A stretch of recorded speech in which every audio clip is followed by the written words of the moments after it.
আসসালামু আলাইকুম রহমতুল্লাহি ওবরাকাতুহু। প্রিয় ভিউয়ার্স, সকলকে স্বাগত জানিয়ে শুরু করছি নতুন আরেকটা আপডেটেড ভিডিও।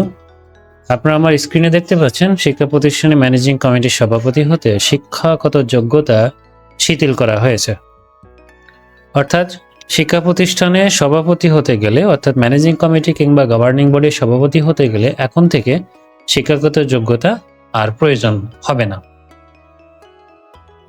বেসরকারি শিক্ষা প্রতিষ্ঠানে ম্যানেজিং কমিটি বা গভর্নিং বডির সভাপতির যোগ্যতা ন্যূনতম স্নাতক পাস আর থাকছে না। 2024 খ্রিস্টাব্দের আগের নিয়মই বহাল থাকবে, অর্থাৎ কোনো শিক্ষাগত যোগ্যতা প্রয়োজন হবে না।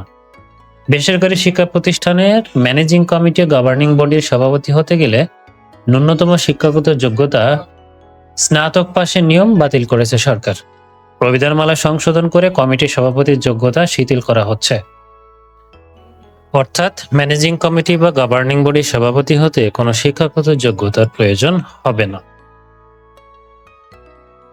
মঙ্গলবার 10 মার্চ দুপুরে বেসরকারি শিক্ষা প্রতিষ্ঠানের গভর্নিং বডি ও ম্যানেজিং কমিটি প্রবিধানমালা 2024-এর রিভিউ সংক্রান্ত এই রিভিউ মিটিং এর পরে এটা নিশ্চিত যে 2024 সালের আগের যে নিয়মটা ছিল, অর্থাৎ শিক্ষা প্রতিষ্ঠানের ম্যানেজিং কমিটি কিংবা গভর্নিং বডির সদস্য হতে গেলে কিংবা সভাপতি হতে গেলে কোনো শিক্ষাগত যোগ্যতার প্রয়োজন হবে না। তারা আরো জানান, বেসরকারি শিক্ষা প্রতিষ্ঠানে ম্যানেজিং কমিটির নিয়োগে সংসদ সদস্যের ক্ষমতা আর থাকছে না। শিক্ষা প্রতিষ্ঠান প্রধান, ইউএনও, ডিসি, বিভাগীয় কমিশনার হয়ে শিক্ষা বোর্ডগুলোর চেয়ারম্যানের কাছে 3 জনের নামের তালিকা যাবে। সেখান থেকে একজনকে কমিটির প্রধান বা সভাপতি করবে শিক্ষা বোর্ড। জানা যায় 2024 খ্রিস্টাব্দে মে মাসের আগে বেসরকারি শিক্ষা প্রতিষ্ঠানের ম্যানেজিং কমিটি কিংবা গভর্নিং বডির সভাপতি হতে কোনো শিক্ষাগত যোগ্যতার প্রয়োজন হতো না।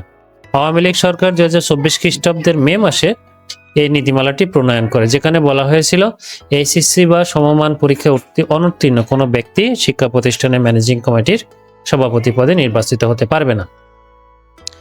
এরপর উচ্চ আদালতের নির্দেশনা অনুযায়ী অন্তর্বর্তীকালীন সরকার 2025 খ্রিস্টাব্দের আগস্ট মাসে প্রবিধানমালা সংশোধন করে সভাপতির শিক্ষাগত যোগ্যতার মেয়াদ স্নাতক পাস নির্ধারণ করে। আজকের এই রিভিউ আলোচনায় 2024 খ্রিস্টাব্দের আগের নিয়মেই ফিরল শিক্ষা প্রতিষ্ঠানের কমিটির সভাপতি পদের শিক্ষাগত যোগ্যতা, অর্থাৎ এই শিক্ষাগত যোগ্যতার কোনো কাজে লাগবে না একটা শিক্ষা প্রতিষ্ঠানের ম্যানেজিং কমিটি কিংবা গভর্নিং বডির সভাপতি নির্বাচিত হতে।